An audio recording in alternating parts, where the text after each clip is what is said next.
Welcome to today's discussion on ETFs vs mutual funds. As an investor, it is important to understand the differences between these two investment options in order to make an informed decision that aligns with your financial goals. ETFs and mutual funds are both investment vehicles that allow individuals to invest in a diversified portfolio of stocks and bonds. However, there are some key differences between the two that we will discuss in detail today. ETFs, exchange-traded funds. ETFs are a type of investment fund that can be bought and sold on a stock exchange, just like individual stocks. They are designed to track the performance of a particular index or benchmark, such as the S&P 500. ETFs can be bought and sold throughout the day, and their prices can fluctuate based on supply and demand. One of the key advantages of ETFs is their lower expense ratios compared to mutual funds. ETFs tend to have lower management fees and other expenses, which can result in greater returns over time.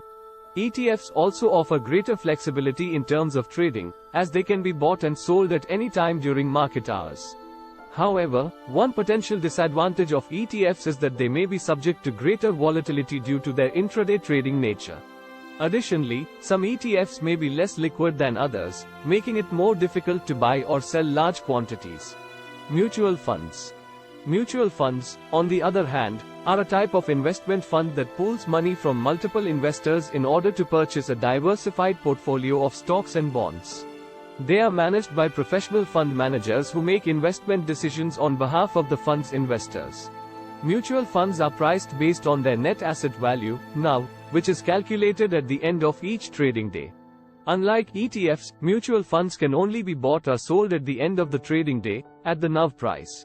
One advantage of mutual funds is their lower initial investment requirements, which can make them more accessible to novice investors.